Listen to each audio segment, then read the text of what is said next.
रासायनिक खत खरेदी करताना शेतकऱ्यांना येणाऱ्या अडचणी दूर करण्यासाठी केंद्र सरकारने फ्रेमवर्क फॉर फर्टिलायझर सेल हे ॲप तयार केले। या ॲपची आजपासून वाशिम जिल्ह्यात प्रायोगिक तत्वावर सुरुवात करण्यात आली। या ॲपच्या माध्यमातून शेतकऱ्यांना रासायनिक खताची ऑनलाईन बुकिंग आणि खरेदी करता येणार आहे, तर जिल्ह्यातील उपलब्ध खत साठ्यांची माहिती मोबाईलवर पाहता येणार आहे। आज या ॲपच्या माध्यमातून पहिल्यांदा खत खरेदी करणाऱ्या शेतकऱ्यांचं कृषी विभाग आणि खत विक्रेत्यांकडून स्वागत करण्यात आले।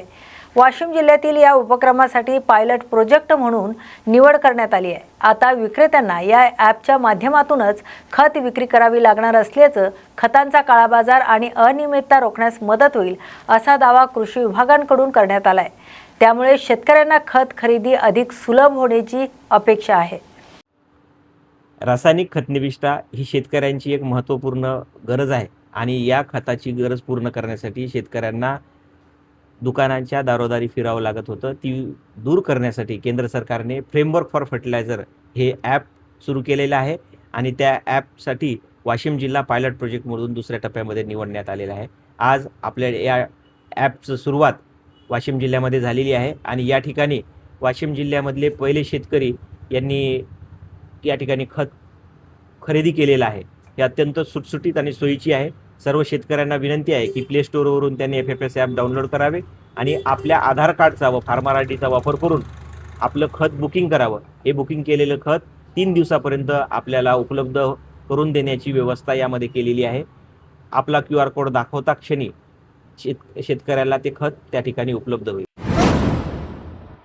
नाशिकमध्ये आदिवासी विद्यार्थ्यांच्या मृत्यू प्रकरणावर सुरू असलेल्या आंदोलनाला काँग्रेस प्रदेश अध्यक्ष हर्षवर्धन सपकाळ यांनी भेट दिली आहे, तर आंदोलकांच्या मागण्या जाणून घेत सपकाळ यांनी राज्य सरकारवर टीका केली आहे। 2 वर्षात 585 आदिवासी विद्यार्थ्यांचा मृत्यू झाल्याचा दावा करत या मृत्यूची जबाबदारी सरकारने स्वीकारावी अशी मागणी त्यांनी केली आहे। आदिवासी समाजाच्या विविध मागण्यांसाठी सुरू असलेल्या आंदोलनात हर्षवर्धन सपकाळ सहभागी झालेत, तर सर्पदंशामुळे मृत्यू झालेल्या आदिवासी विद्यार्थ्यांच्या कुटुंबियांना प्रत्येकी 1 कोटी रुपयाची आर्थिक मदत द्यावी अशी प्रमुख मागणी आंदोलकांकडून करण्यात आली आहे।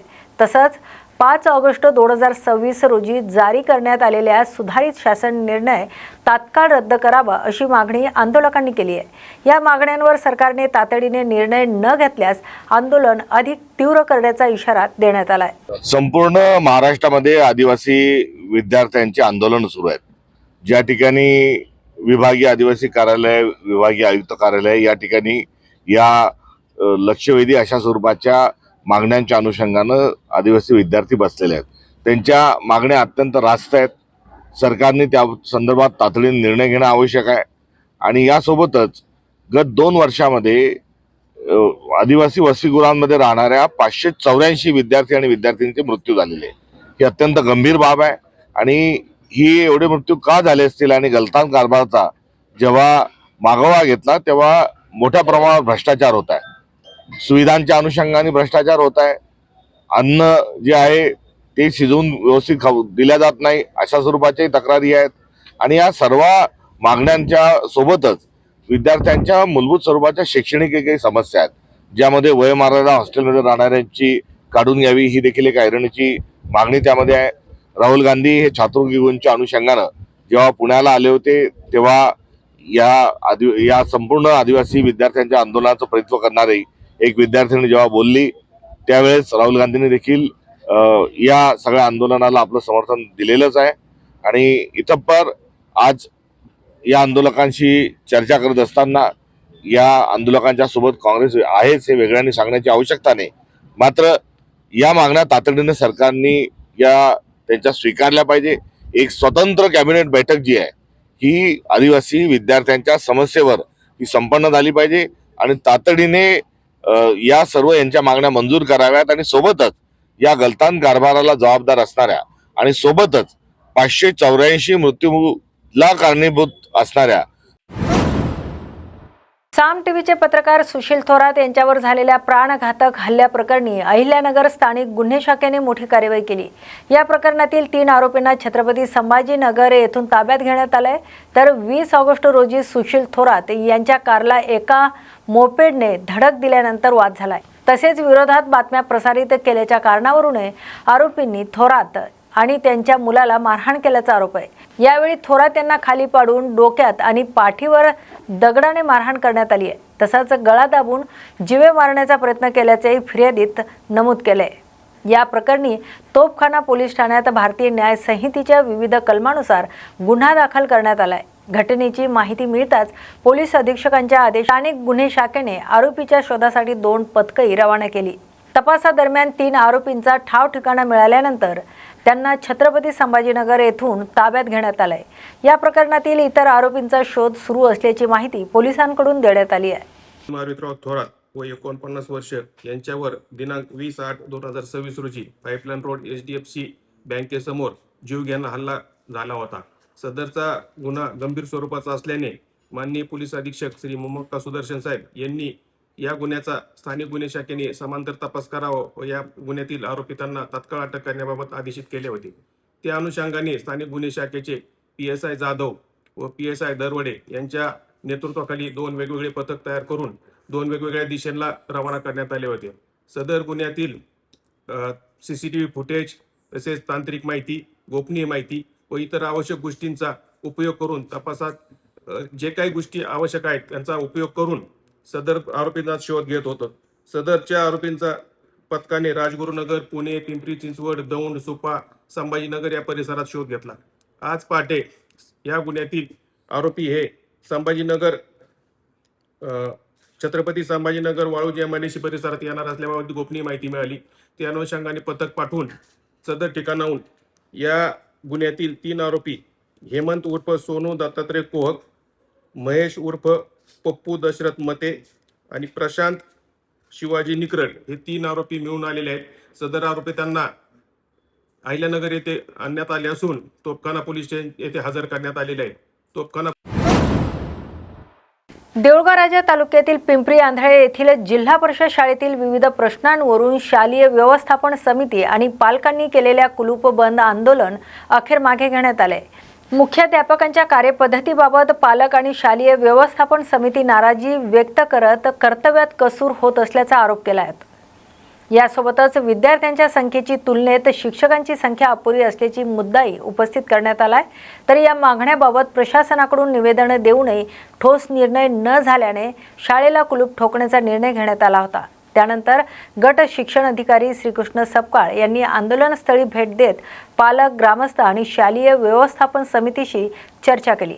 मुख्याध्यापकाविरोधातील तक्रारीची नियमानुसार दखल घेण्यात येईल आणि विद्यार्थ्यांचं शैक्षणिक नुकसान होऊ नये यासाठी अतिरिक्त शिक्षक उपलब्ध करून देण्याबाबत प्रयत्न केले जातील असं आश्वासन प्रशासनाकडून देण्यात आले।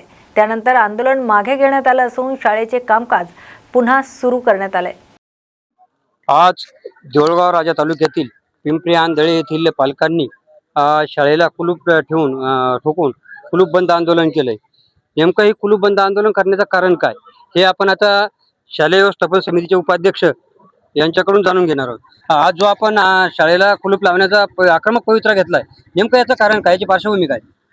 सर्वप्रथम नमस्कार। तर या ठिकाणी जिल्हा परिषद शाळेसाठी 1 वर्षापूर्वी उच्च श्रेणी मुख्याध्यापक म्हणून दत्तात्रय मल्हारी जायबे यांची नियुक्ती करण्यात आली होती आणि जेव्हा ते या शाळेवर आले त्यांना आम्ही या ठिकाणी असं सूचित केलं होतं की तुम्ही या शाळेवर आलात आणि ही शाळा आपली समजून तुम्ही या ठिकाणी काम करावं आणि आम्ही सदैव तुमच्या पाठीशी उभे आहोत।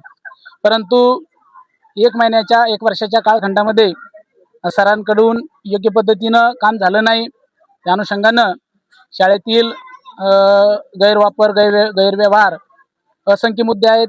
त्यामध्ये जी काही शाळेतील सामग्री आहे ती या ठिकाणी आज या ठिकाणी नाही आहे, उपलब्ध नाही आहे। म्हणजे ती सरळ म्हटलं तर चोरीसारखं एक प्रकरण आहे। दुसरी गोष्ट या ठिकाणी पोषण आहाराचा प्रश्न आहे। शाळेतील जी काही मुलं आहेत आणि त्यांना जो पोषण आहाराचा भाग आहे याच्यामध्ये निकृष्ट दर्जाचा भाजीपाला, त्यानंतर अजून एक प्रश्न आहे शाळेमध्ये पाहिजे तेवढी व्यवस्था, स्वच्छता नाही आणि शालेय व्यवस्थापन समितीला आणि कुठल्याही सहकार्य किंवा मार्गदर्शन म्हणून या ठिकाणी त्यांच्याकडून जी अपेक्षा होती ती त्यांनी या ठिकाणी बजावली नाही. दुसरी गोष्ट, त्यांनी विश्वासात न घेता या ठिकाणी मुलांच्या जो कपड्याचा जो प्रकार आहे तर त्याच्यामध्ये सुद्धा गैरव्यवहार झालेला आहे. आता तुमची मागणी काय आहे? आमच्यामध्ये अशी मागणी आहे की सदर या शिक्षकाला अधिकाऱ्यांनी त्याची सखोल चौकशी करून त्यांच्यावर कारवाई करावी आणि दुसरी गोष्ट, या शाळेला एक चांगल्या पद्धतीचा एक चांगलं व्यक्तिमत्व म्हणून असा एक आदर्श शिक्षक आम्हाला या ठिकाणी बहाल करावा. या ठिकाणी त्यांनी अशी प्रतिक्रिया दिली की या ठिकाणी गैरवर्तन करणाऱ्या, असभ्य वर्तन करणाऱ्या शिक्षकावर कारवाई करून या कुलूप बंद आंदोलनाला या ठिकाणी गट शिक्षणाधिकाऱ्यांनी भेट दिली. त्यांनी आज या ठिकाणी जे गावकऱ्यांना, पालकांना आणि शालेय व्यवस्थापन समितीला काय आश्वासन दिले हे त्यांच्याकडून जाणून घेणार आहोत. सर, आपण या ठिकाणी आलात आणि हे आंदोलन थांबवण्यासाठी पालकांना, व्यवस्थापन समितीला विनंती केली. नेमकं आपण त्यांना आश्वासन काय दिले? शाळा व्यवस्थापन समिती अध्यक्ष, पालक यांची तक्रार मला दिनांक 19 रोजी प्राप्त झाली. त्या अनुषंगाने तात्काळ 20 ऑगस्ट रोजी आपण या चौकशीच्या अनुषंगाने चौकशी समिती स्थापन केली. चौकशी समितीने 21 तारखेला संपूर्ण चौकशी पूर्ण करण्यात आली. त्याचा अंतिम अहवाल मला जसा प्राप्त होईल तो आपण वरिष्ठ कार्यालयाला पाठवणार आहोत. आता ज्या संबंधित मुख्याध्यापकाबद्दल जी चौकशी झाली त्याचा अहवाल आपण पाठवणार आहोतच, परंतु त्याचप्रमाणे गावकऱ्यांची मागणी अशी होती की त्या मुख्याध्यापकाच्या बदल्यामध्ये एक शिक्षक देण्यात यावा. तर निश्चित विद्यार्थ्यांच्या शैक्षणिक अडचणी समजून घेऊन आपण या शाळेला एक शिक्षक सोमवारपर्यंत देणार आहोत असं मी लेखी आश्वासन दिलेलं आहे. आणि नक्कीच या शाळेमध्ये भविष्यामध्ये ज्या काही आपल्याला चांगल्या गोष्टी करता येतील ते सुद्धा मी माझ्याकडून आश्वासन देतो की आमचं गट शिक्षणाधिकारी कार्यालय हे सदैव आपल्या सोबत आहे. सहकार्याची भूमिका नेहमी असणार आहे. आपल्या सोबत आहेत शालेय व्यवस्थापन समितीचे अध्यक्ष. त्यांच्याकडून आपण सरांनी जी विनंती केली, हे आंदोलन थांबवण्याची विनंती केली, त्याबद्दल त्यांची प्रतिक्रिया आपण जाणून घेणार आहोत. गट शिक्षणाधिकारी सपकाळ सर व मुसदवाले सर या ठिकाणी येऊन त्यांनी रिक्वेस्ट केली की बुवा हे आंदोलन थांबवा, तुमच्या मागण्या आम्ही त्याची पूर्तता करतो. तर आपल्या म्हणण्याप्रमाणे त्यांनी एक शिक्षकाची लेखी स्वरूपाची आपल्याला दिलेलं आहे, करिता आम्ही हे आंदोलन स्थगित करत आहोत. या ठिकाणी शालेय व्यवस्थापन समितीने जो निर्णय घेतला आहे की सरांनी जे आश्वासन दिले सोमवारपर्यंत तुम्हाला एक शिक्षक देऊ, आणि हे सुद्धा आश्वासन दिले की संबंधित मुख्याध्यापकावर कारवाई होईल आणि शिक्षणापासून कुणीही वंचित राहू नये, मुलं वंचित राहू नये म्हणून तत्काळ सोमवारपर्यंत शिक्षकाची नियुक्ती ही ते करणार आहेत. म्हणजे अर्थातच त्यांनी या ठिकाणी शिक्षणाला महत्त्व दिले. आणि हा सुद्धा ठपका त्यांनी ठेवला आहे की प्रत्येक शिक्षकांना आपल्या कर्तव्यात कोणतीही कसूर न करता आपली मुलं समजून या ठिकाणी शिक्षण दिलं पाहिजे. रघुनाथ आगाव, न्यूज मराठी 24/7 साठी पिंपरी आंधळे, बुलढाणा. वाशिममध्ये एका ई चलनाच्या मेसेजमुळे बनावट नंबर प्लेट असलेल्या ऑटो रिक्षाचं रॅकेट उघडकीस आलंय. हिंगोलीतील एका रिक्षा चालकांच्या मोबाईलवर वाशिम परिसरात त्याच्या रिक्षाचं ई चलान कापल्याचा मेसेज आला. आपली रिक्षा वाशिमला गेलीच नसल्याचं त्याने याबाबत वाशिम स्थानिक गुन्हे शाखेशी संपर्क साधलाय. त्यानंतर पोलिसांनी तपास सुरू केला असता बनावट नंबर प्लेट असलेल्या ऑटो रिक्षाचे प्रकार समोर आले. स्थानिक गुन्हे शाखेने शुक्रवार पेठ परिसरातून दादाराव राजाराम घुगे याला ताब्यात घेतलंय. त्याच्याकडून तब्बल 10 ऑटो रिक्षा जप्त करण्यात आल्या. पोलिसांच्या तपासणीत या रिक्षाचे नंबर प्लेट, चेसिस नंबर आणि खरेदीचे कागदपत्र बनावट असल्याचं निष्पन्न झालंय. आरोपी या रिक्षा दररोज 250 रुपये भाड्याने देत असल्याची माहिती तपासात समोर आली आहे. या कार्यवाहीत सुमारे 8,60,000 रुपयाचा मुद्देमाल जप्त करण्यात आलाय, तर आरोपीला वाशिम शहर पोलिसांच्या ताब्यात देण्यात आलंय. या प्रकरणी भारतीय न्याय संहितेच्या आधारे गुन्हा दाखल करण्यात आलाय.